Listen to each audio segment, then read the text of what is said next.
Bon, bienvenue à tous dans cette deuxième session. Maintenant, la crise a fait des dégâts et on se retrouve en position d'observer comment la forêt se reconstitue ou d'intervenir activement pour la reconstituer, et ce sera l'objet de cette deuxième session. Donc nous allons avoir 2 conférences et ensuite 5 témoignages. Et comme on dit sur YouTube, le 5e vous surprendra.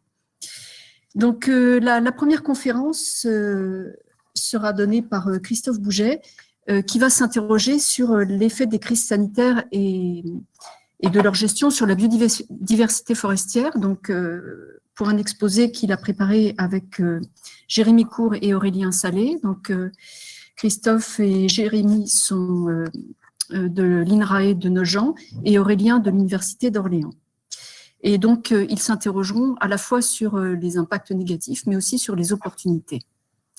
Donc, Christophe, vous avez la parole pour 20 minutes. Et à 5 minutes de la fin de ce temps de parole, je vous ferai signe. Parfait, merci. Merci beaucoup aux organisateurs de m'avoir invité à faire cet exposé sur une thématique qui nous implique depuis quelques années dans des projets en cours, encore actifs. Et donc, en effet, comme vous le disiez, j'ai préparé cette communication avec Jérémy Cour, qui est doctorant en 2e année dans notre équipe et qui travaille sur les relations entre les dépérissements forestiers et la biodiversité des insectes, et Aurélien Salé de l'Université d'Orléans, avec qui je travaille sur ce sujet depuis quelques années aussi. Donc, je vous propose une trame de conférence en 4 actes.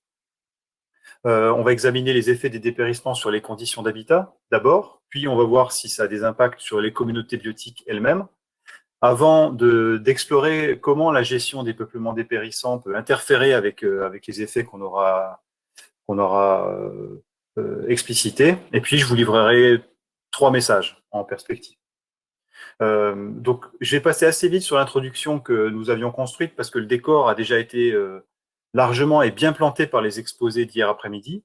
Et donc, en effet, sur cette diapo, je vous rappelle que la forêt, ça peut être perçu comme un milieu qui est mosaïque et changeant, et sa dynamique est entretenue par les perturbations naturelles et anthropiques. Je vous rappelle également que des sécheresses récentes associées à des vagues de chaleur, comme on l'a vu hier, contribuent à des excès de mortalité dans les forêts européennes, et que ces anomalies climatiques qui sont responsables de ces événements se répètent dans certaines régions depuis plusieurs décennies, et que les épisodes climatiques assez extrêmes et très récents, 2018, 2019 et 2020, semblent déporter les forêts européennes vers un nouveau régime de perturbation.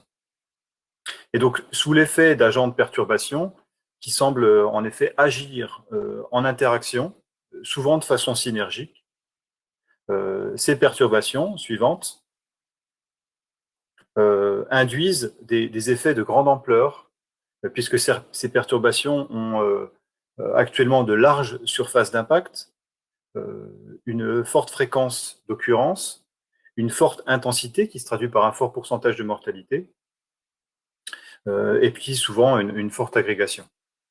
Et donc, pour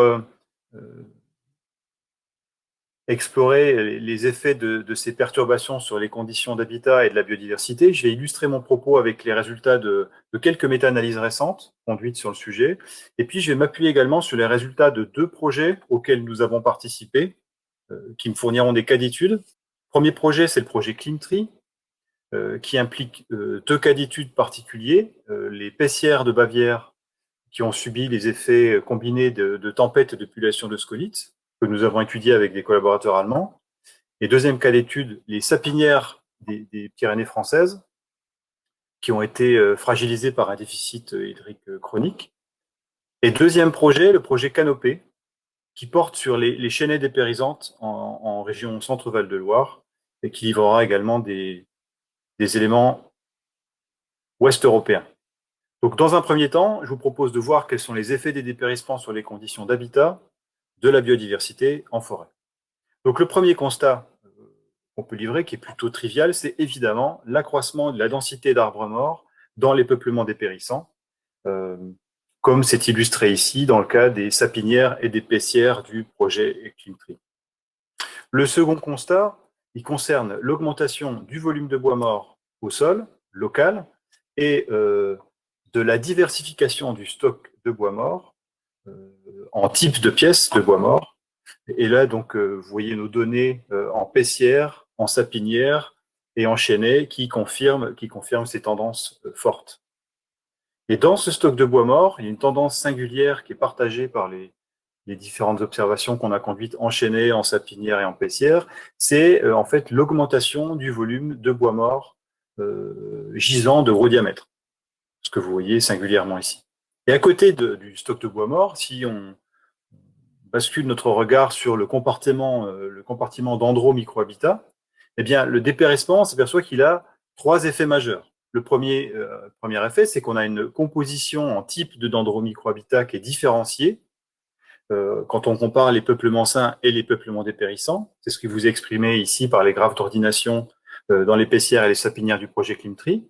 Et puis, on a également significativement une hétérogénéité, une variabilité du stock de microhabitat qui est accrue entre les parcelles dépérissantes. Donc, changement de composition, puis augmentation d'hétérogénéité. Et troisièmement, on a une densité accrue pour certains types de microhabitats. C'est en particulier les microhabitats qui sont dits à ontogénèse rapide. Et c'est notamment certains microhabitats qui correspondent à des symptômes du dépérissement. C'est le cas ici, ce qu'on observe en chênaies sur les branches mortes du houppier, les sporophores de champignons saprolinicoles ou les écoulements de sève. Les conditions abiotiques à côté du stock de bois mort et du compartiment microhabitat, ces conditions abiotiques elles sont également modifiées par le dépérissement dans la mesure où la surface terrière logiquement diminue, c'est ce qui vous est rappelé ici, et que l'ouverture de la canopée augmente. Ça, c'est ce qu'on avait démontré dans les sapinières et dans les paissières. Et la surface foliaire régresse. C'est ce qui est indiqué ici par la régression du LAI dans les chênaies dépérissantes des massifs de Vierzon et d'Orléans dans le cadre du projet Canopée. Et ces changements, ça affecte drastiquement le microclimat. Vous avez ici un exemple. En cas de forte vague de chaleur estivale, ce qu'avait démontré notre collègue Sylvain Pinsbourg de l'IRBI à Tours dans le cadre du projet Canopée, c'est que le dépérissement génère une augmentation de température de 2 à 4 degrés dans la canopée et de 10 degrés au sol quand on compare les peuplements sains et les peuplements dépérissants en chênaies, par exemple. Donc, les conditions forestières générales sont profondément modifiées, comme on vient de le parcourir de façon rapide et panoramique. Et donc, on peut imaginer que la réponse de la biodiversité en sera incidemment affectée. Alors, je tiens à rappeler également qu'on a un certain nombre d'incertitudes encore sur la réponse de plusieurs compartiments, plusieurs métriques, qui est encore largement méconnue dans sa réponse au dépérissement. Et je rappelle également qu'en plus des effets locaux qu'on vient d'explorer ici, s'ajoutent des changements environnementaux à des échelles spatiales plus larges, comme les dépérissements qui affectent la composition des paysages forestiers en termes de secteurs riches en bois mort, ouverture moyenne des peuplements ou distribution, équilibre de distribution des classes d'âge, qui sont fortement modifiés dans le cadre des dépérissements régionaux. Donc, dans une seconde partie, ce qu'on va voir, c'est comment ces changements d'habitat qu'on vient de lister, ces changements d'habitat, ces changements de ressources dans les forêts dépérissantes, comment est-ce qu'ils affectent ou non la biodiversité. Là, je vous livre de façon un peu complète les résultats d'une très récente méta-analyse qui a été conduite sur des données mondiales, et où vous voyez que j'explore pas le détail des graphiques, et j'ai justement mis beaucoup de choses pour que vous voyez que il y a de nombreux groupes écologiques en fait qui sont dans le ventre mou de ces graphiques et qui correspondent à des effets non significatifs des dépérissements forestiers. Donc il y a finalement de nombreux groupes qui sont indifférents au dépérissement forestier dans les résultats de cette méta-analyse. C'est-à-dire qui répondent ni en abondance ni en richesse spécifique. Et ce que cette méta-analyse met en exergue, c'est il y a quelques taxons qui sont gagnants. Vous avez les pics, les chauves-souris ou les oiseaux qui ont des nidifications terricoles ici. Quelques taxons qui sont perdants, c'est les mammifères arboricoles, c'est les oiseaux nectarivores. Mais ce qu'on peut signaler à l'issue de cette méta-analyse très récente, c'est que les réponses sont probablement affaiblies par la petite taille de l'échantillon des études qui ont été mobilisées. Et donc, on va passer directement à l'analyse de quelques cas d'études européens plus en détail. Et il y a un cas d'étude européen qui est particulièrement bien fouillé depuis quelques années, c'est le cas d'étude bavarois, qui compare des PCR saines et des PCR perturbées par une combinaison tempête et pullulation de typographes, et qui a livré un grand nombre de résultats depuis une dizaine d'années.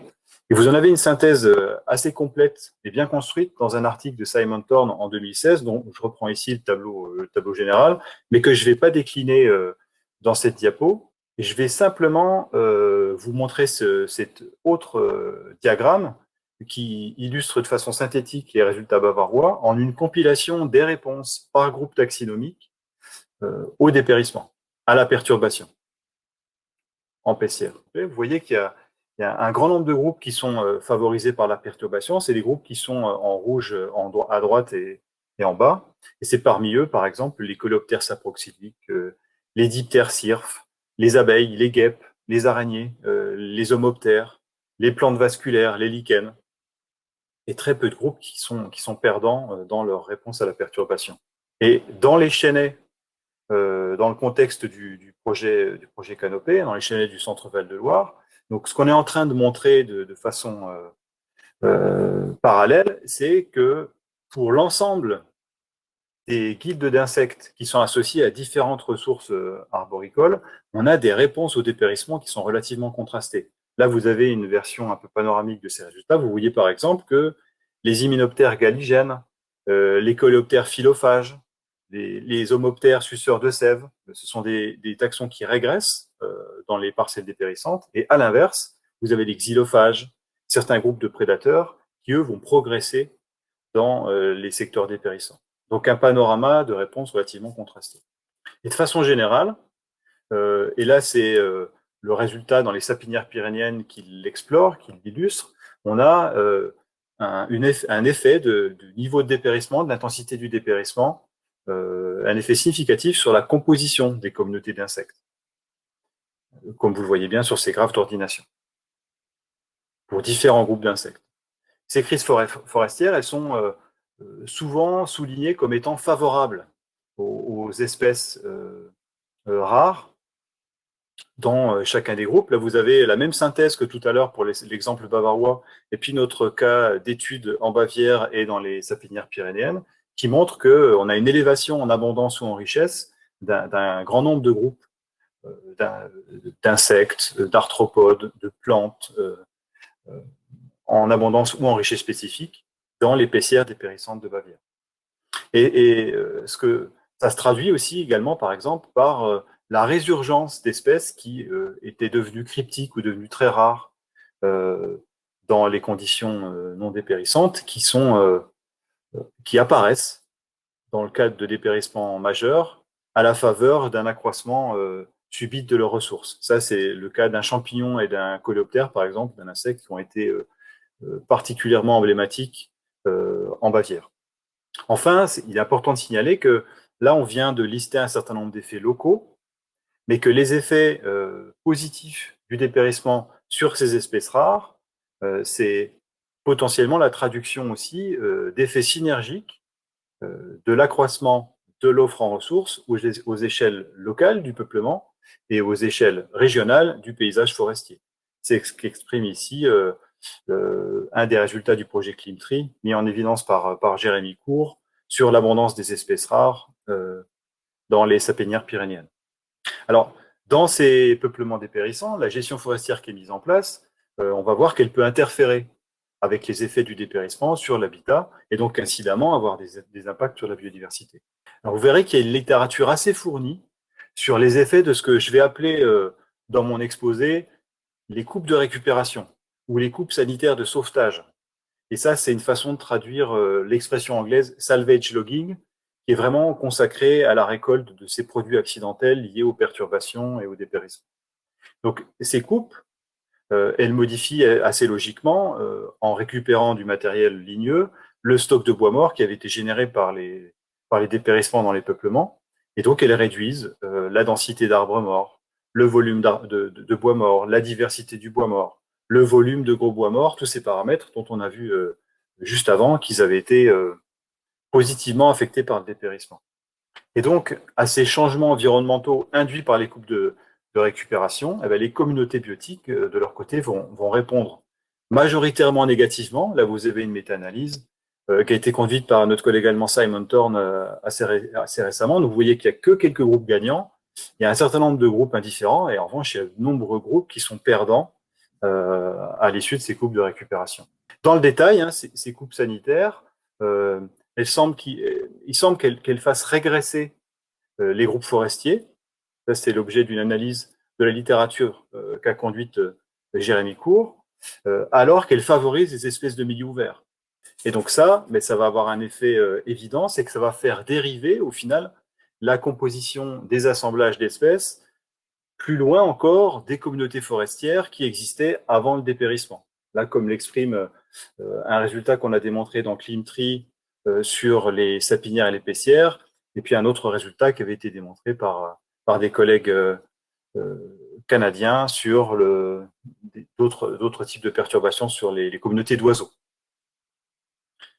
Pour conclure, j'aimerais vous livrer 3 messages relativement rapides.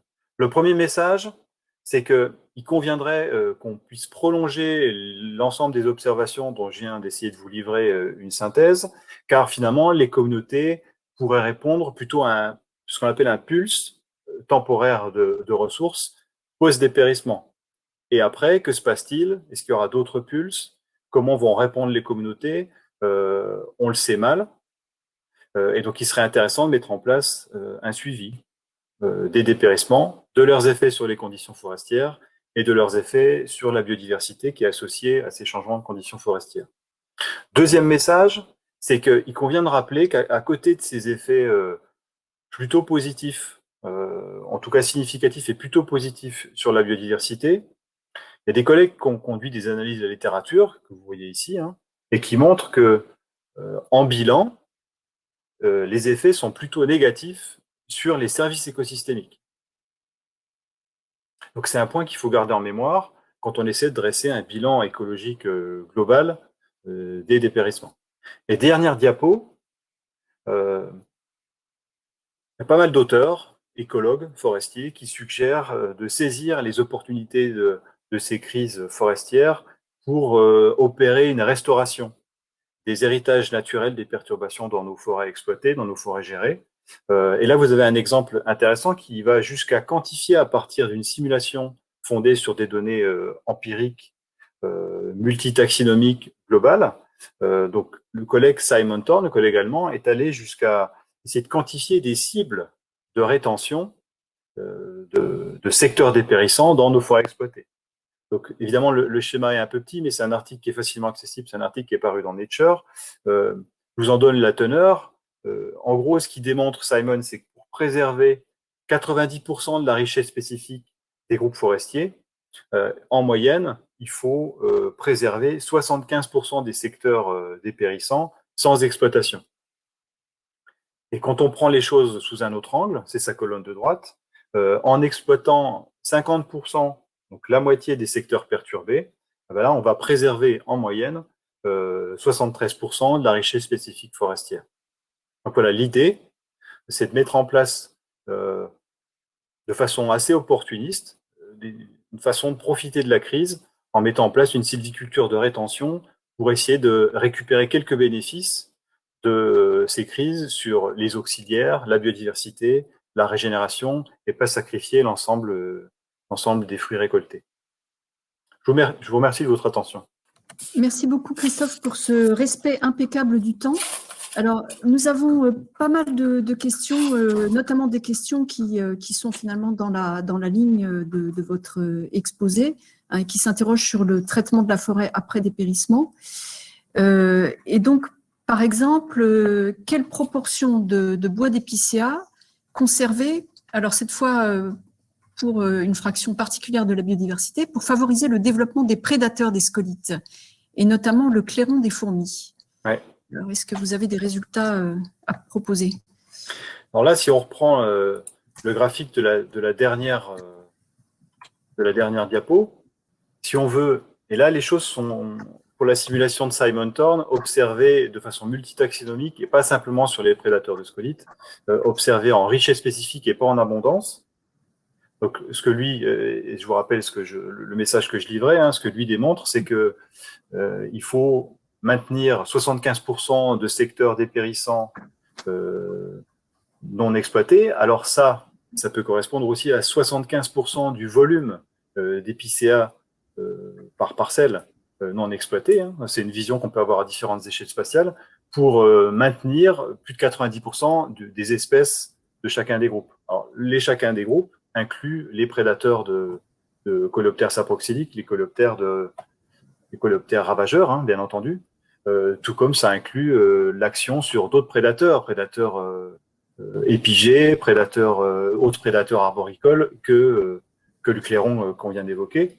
Donc, ces chiffres sont assez forts. Retenir 3/4 de secteurs dépérissants ou du volume dépérissant pour conserver 9 espèces sur 10 et conserver un service écosystémique de régulation des ravageurs, c'est un chiffre assez ambitieux et j'ai pas mieux à vous proposer. Oui, alors après, en atelier, on pourra discuter de l'acceptabilité d'une telle mesure, en effet, hein, qui pose pas mal de problèmes. Et toujours, notre même auditeur, Angelo Gervasoni, pose une autre question intéressante. Les élévations de température constatées au niveau de la canopée et au sol sont-elles accrues si on exploite les arbres? Ou est-ce que le maintien des arbres morts est finalement sans effet sur le microclimat? Arbres morts ou défoliés. Oui, très bonne question. Je n'ai pas d'éléments quantitatifs, puisque l'exploration qu'on a faite dans les chênaies de la région centre ne comparait que des peuplements sains et des peuplements dépérissants, et pas des peuplements dépérissants et des peuplements dépérissants après exploitation et récolte sanitaire. Donc, je n'ai pas de chiffres à l'appui. La logique intuitive voudrait qu'on continue à accroître le différentiel, le contraste de conditions microclimatiques par rapport à un peuplement sain, mais je n'ai pas d'éléments concrets à vous proposer. Alors, Maxime Cailleret se demande aussi si l'effet du dépérissement sur la biodiversité est plus piloté par l'augmentation du bois mort ou par l'ouverture du milieu. Très bonne question. Moi, je ne connais pas de papier, et on ne l'a pas fait de notre côté, qui essaie de partitionner l'effet relatif de l'augmentation des ressources et puis du changement des conditions de développement sur les communautés. Donc, une fois de plus, hein, malheureusement, je n'ai pas d'éléments de réponse clairs à proposer à Maxime. Le pilotage par l'accès aux ressources ou par les conditions de développement des larves qui accèdent à ces ressources, c'est pas forcément facile à explorer sans mettre en place d'expérimentation dédiée. Et sur ces sujets, il n'y a pas d'expérimentation concrète qui a été produite. Donc, bonne remarque, mais je n'ai pas d'éléments clairs. Alors, ça fait un très bon enchaînement avec cette question de Jean-Luc Perron, qui s'étonne que l'évolution de la réponse de la biodiversité après crise ne soit pas plus étudiée dans la durée. Alors, est-ce que voilà, on peut penser un commentaire qu'une question. Moi, c'est ce que je précisais en premier élément de perspective, hein, c'est que j'encourage la communauté scientifique à faire pression pour qu'on mette en place des suivis de plus long terme sur les effets de ces dépérissements. J'ai le sentiment que pour l'instant, on a réagi de façon un peu opportuniste au fait que ces mots-clés transparaissent dans les appels à propositions de recherche et on s'engouffre dans la brèche. C'est une thématique qui est assez récente, qui a été assez peu explorée par les meilleurs écologues forestiers que sont les écologues forestiers scandinaves ou nord-américains, par exemple, qui est un peu mieux explorée depuis une dizaine d'années, comme je le précisais, par les Allemands. On suit, on est loin d'être les pionniers, on suit. Et une fois de plus, voilà, je pense que si on pouvait mettre en place des expérimentations, par exemple, de quantité de rétention variable et de suivi temporel plus long des effets du dépérissement, on en apprendrait beaucoup plus.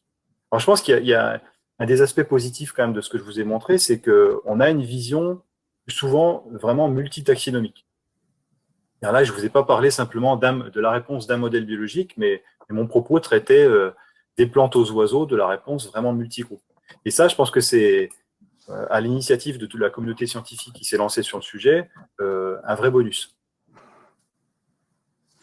Alors, une question différente de Julien Fipron. Est-ce que les partenaires de CleanTree ont alerté sur des impacts sur la qualité de l'eau de ces dépérissements? Oui. Il y a un article très intéressant qui avait été piloté par notre collègue bavarois Simon Thorne et qui essaie de faire le lien entre les pratiques de gestion de crise, donc récolte de produits, récolte sanitaire de produits variables, les incidences sur la biodiversité des groupes, avec une approche très comptable, comme on vient de l'avoir ici, et puis ensuite les services écosystémiques rendus par cette biodiversité, alors en termes de pollinisation, de fertilité des sols, d'épuration de l'eau, etc. Et donc ce papier montre en effet qu'il peut y avoir des compromis intéressants à maintenir une biodiversité pour continuer à assurer les services, tout en faisant le sacrifice d'une partie des produits accidentels. Alors, merci beaucoup, Julien. On a encore un petit peu de temps, mais je voudrais déjà me faire l'écho de plusieurs remarques et questions de Philippe Riunivers qu'on ne va peut-être pas avoir le temps de traiter, mais qui soulignent l'intérêt de ces questions et le fait que vous avez réussi à faire passer votre présentation dans le temps imparti, mais on sent qu'il y a toute une richesse qu'on n'a pas pu capter, et donc on est très impatient de lire l'article dans la revue forestière. Okay. Alors, je crois qu'on va passer à l'exposé suivant. Je repasse en revue rapidement. Oui, bon, après, il y a beaucoup de questions qu'on ne va pas avoir le temps de traiter. Donc, moi, je vois juste une question, Myriam, sur laquelle je vais juste rajouter un point. Je l'avais glissé à la fin. L'idée, c'est que dans la réponse, dans la gestion de la crise, on peut établir des cibles de rétention. C'est ce que je proposais, c'est-à-dire c'est de maintenir in situ une partie de l'héritage naturel des perturbations. Mais on peut aussi se poser la question des équivalents écologiques de substitution. Je vois qu'il y a des commentaires sur cette question. Si on doit changer d'essence, et ça, c'est aussi une démarche intéressante en écologie à avoir sur l'équivalence écologique des essences de substitution qu'on met ou qu'on essaie de favoriser à la place de celles qui subissent les dépérissements. Ça, c'est aussi un champ de recherche que les écologues auraient tout intérêt à explorer profondément. Oui, tout à fait. Merci beaucoup. C'était effectivement là-dessus que je voulais terminer et ça m'avait échappé. C'est en effet un volet extrêmement intéressant et qui va être de plus en plus d'actualité. Oui, mais qui est très orphelin, qui est tout à fait orphelin de données pour l'instant. Très peu de choses à se mettre sous la dent. Merci beaucoup, Christophe.